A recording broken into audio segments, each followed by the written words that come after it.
light within my heart, light within my thoughts, light within my words. May one and all and everything, blessed and loved, ever be. Welcome. I am Sister Who. I remember earlier in life, and especially during the early 1990s, hearing people constantly talking about the prophecies of Nostradamus. And I thought back to my high school years when I heard a lot of different Protestant churches talking, I think they even came up with a word for it. Prognosticating is predicting, but this was eschatology, that's what it was. Eschatology is the study of the things that are supposed to occur in the last days and all that. Essentially taking the book of Revelation in the Bible and trying to extrapolate direct correlations to various things and say, this is what's going to happen, this is the order it's going to happen in, and so then they're constantly looking for something that fits the description.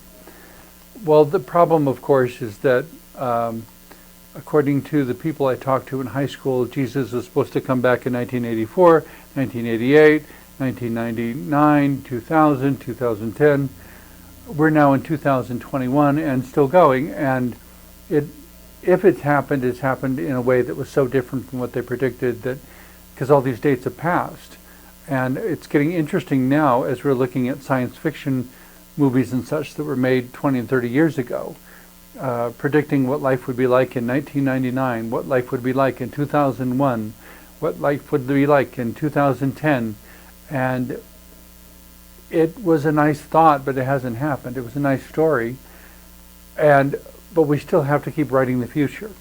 And so, but thinking back on all that the other day, I had to wonder, so they had something called the Great Tribulation, which had a particular description that could actually be applied to a lot of different things.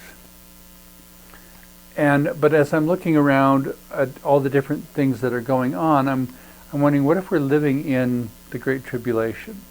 What if we're living in the time that the Apostle John actually envisioned?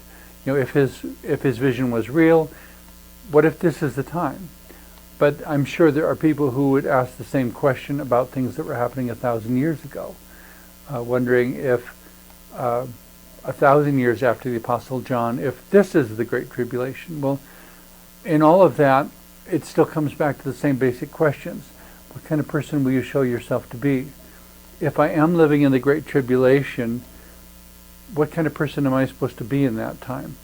And, according to biblical authorities, quote unquote, or people who claim to be biblical authorities, to say that there's going to be a judgment and you're going to be judged for how you behaved and all this, and during a certain period of time, all the good's going to be taken out and all the bad has to find its own way, and if anybody is good, even in the midst of a world that has totally gone bad, then they're going to be saved. And all of this, to me, sounds like it's a very convenient ideology that is more designed to meet human needs than it is to impart any sort of higher truth. The thing I've discovered long ago about truth, though, and it remains, every time I look at it and try to measure it, it seems to be true, is that truth by its nature is contextual. You change the context, you change the truth. And so in that sense, truth is always particular. Truth is also particular. It's particular and it's contextual. It doesn't exist in isolation. It's not that something is true in every situation. All of everything has to fit within its parameters. And what if you find something that doesn't? At one point in time, it would have been insisted that there was no such thing as a gay orientation. But I'm here, and I have examined this so many times in so many ways that I am thoroughly convinced I'm gay. I always will be, and you don't have to understand it, but you do have to accept that I am. And in a similar sort of way, to jump to a different example, the first time a platypus was sent back to England, people refused to believe that it was not a hoax. And it's actually documented in history that they had to bring a live platypus from Australia all the way to England before anybody would believe that it was a real living animal, because it looked like such a bizarre configuration of leftover parts. It had a bill, it had poisonous spurs, it had a beaver's tail, it just all sorts of things, and then it laid eggs. The platypus, or platypi, if the plural, are hatched from eggs, but they're eggs that are laid by a mammal. Correct me if I'm wrong, but I don't know of any other mammal that lays eggs. And so to have all these things that defied the rules of science suddenly showing up as a living being. In a similar sort of way, for a long time, being gay was considered a mental illness, and you would be sent to a mental hospital and subjected to shock therapy and all kinds of things. It was hideous. And at some point, they finally concluded that being gay is as natural of an orientation as being heterosexual or straight. That whatever you find, and that's where I came into the picture as Sister Who, goodness, almost 30 years ago, saying a person is a person is a person after all, which is actually something I was quoting from Dr. Seuss. When I was 7, watching Horton Hears a Who in an animated form on television, and having them dancing off into the sunset at the end, singing, "For a person is a person is a person after all." And I couldn't tell what race they were, I couldn't tell what gender they were. That's the nature of Dr. Seuss. If you start with that deeper level of personhood, my full name, by the way, is Sister Who Does She Think She Is? It's a wonderful double entendre, because on one hand, there's the audacity of being outspoken, and at the same time, it's a serious question. Who do we think we are, and how does that change throughout life, and what does it have to do with how I express myself to the world? So to begin with being a who, being a unique consciousness, and then to consider the ways that the voice of that unique consciousness is affected, is modified by being a male or female. And then the way that voice is further modified by being gay or straight or bi or trans or whatever. And that's where I try not to be offensive, because I understand everyone's at different places in their growth. But in my understanding, if someone has been given the life path given by the divine, or however you want to, or if they find themselves experiencing a transgender life path, to me, a trans woman is never the same as a genetic woman, or a genetic girl. As my trans woman friend Crystal says, you have Gigi's, genetic girls and genetic guys. A trans woman is not a Gigi, because a trans woman will have experiences that a Gigi will never have. And part of that person's, that trans woman or trans man, depending, part of their way of relating to the world is to include that they are one of the very, very few people who actually got to see life from both sides. And maybe they were who they are on the inside, but on the outside they had to go down this path that included things that most people will never see, will never feel, will never experience. And there is something unbelievably important about them having experienced that and perceived it that way, that they have to teach the world, that nobody else can teach, because no one else can speak with experiential understanding of being trans. They might be able to speak with an intellectual understanding, but they cannot speak with an experiential understanding. And the difference between intellectual understanding and experiential understanding can be really dramatic, because there are things that become clear when you're in the driver's seat, when you're actually doing it and experiencing it yourself, that you will not know any other way. Having that experiential understanding, that you can speak with an authority that other people can't speak from. They may have their own experience, but they will never have your experience, and they cannot say with any legitimacy that your experience didn't happen. At the same time, it puts a responsibility on him and on the trans person to note what exactly their experience was and how they saw it at different times, And do you think the same way now that you did 5 years ago? Maybe, maybe not. That's why I encouraged one trans person who was in the process to write down everything. Everything you feel, everything you believe, every change you notice. Because 5 years from now, you may not think the same things. And somebody will want to know what your journey was. You may become a trans man, or you may become a trans woman. Whichever it is, you may or may not decide to have surgical alteration. If you decide not to, that gives the rest of the human race a broader scope that they need to embrace for what forms can a human body take. I saw some photos once of the Elephant Man, John Merrick, or correction, his nickname was John, and he's often depicted that way, but I think his name was actually Jack or Joseph, I can't remember which now, but his first name was actually close but not the same.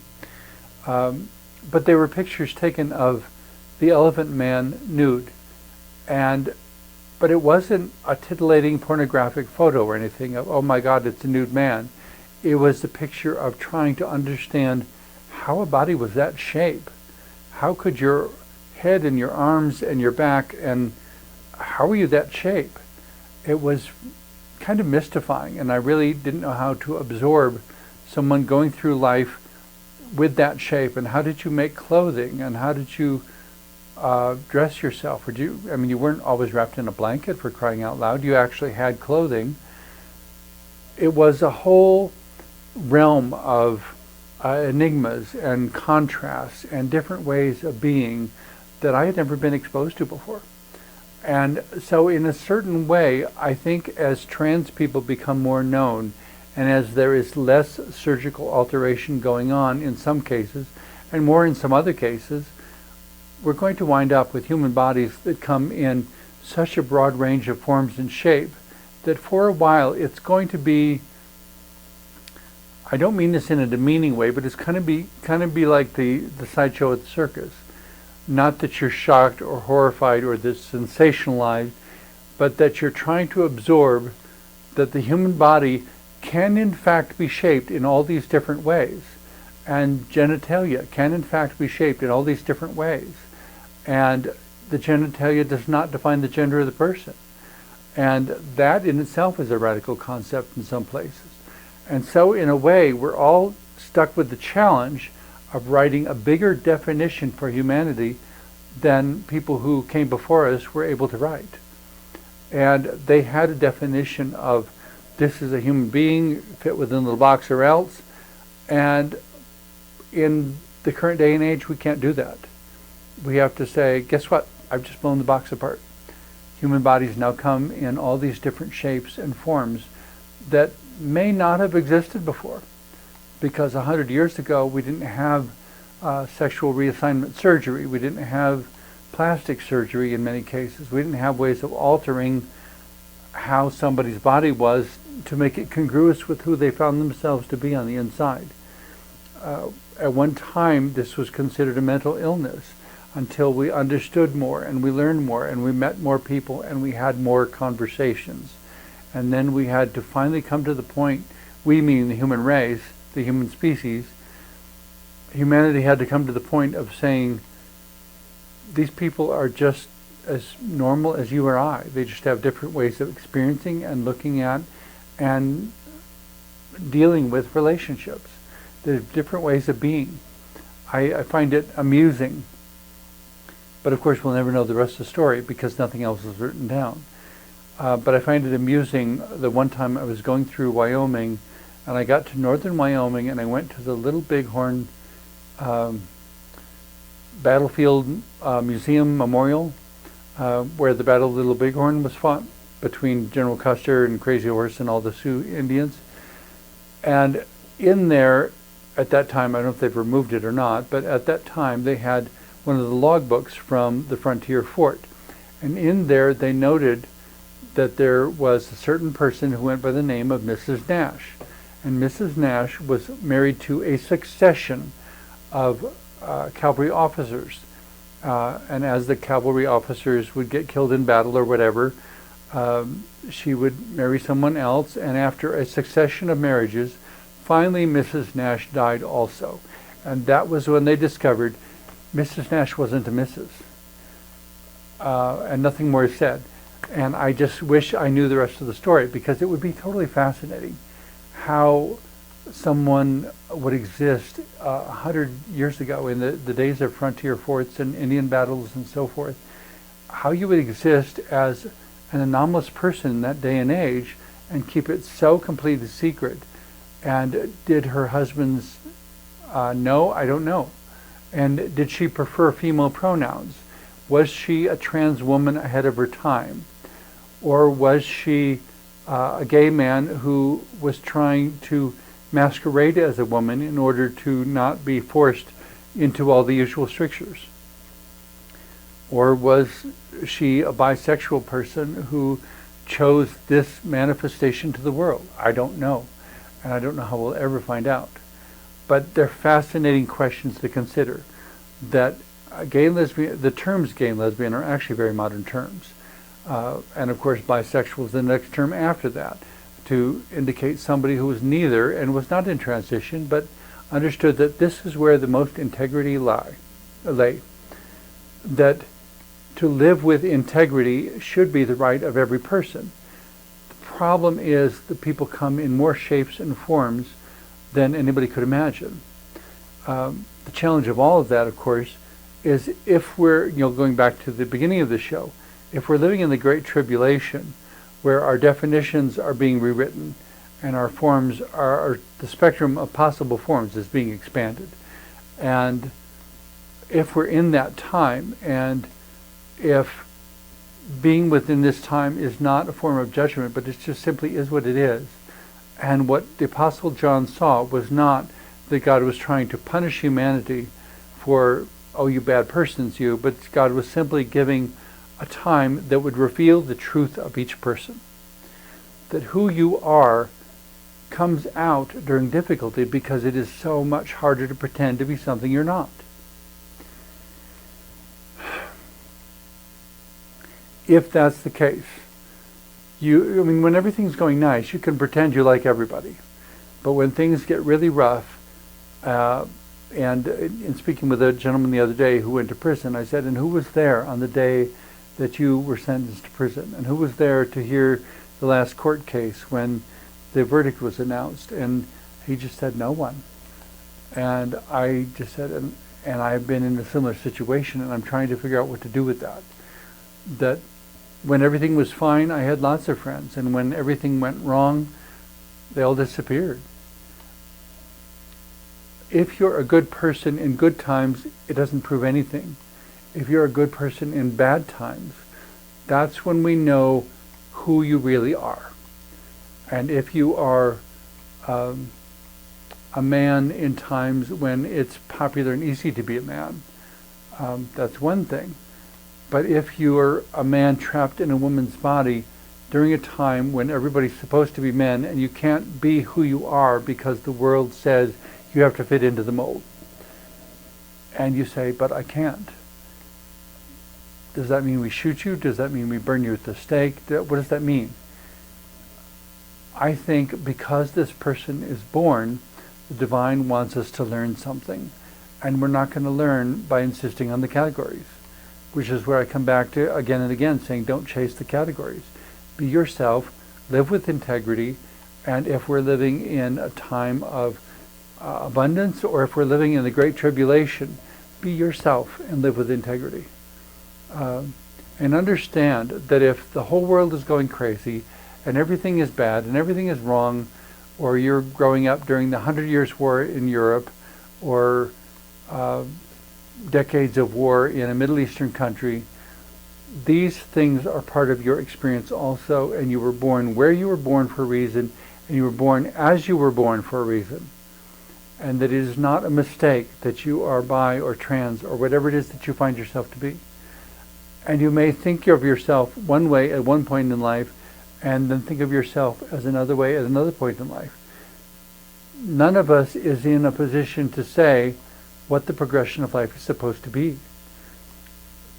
on a similar note, I was talking many, many years ago with a friend of mine who has been blind since birth.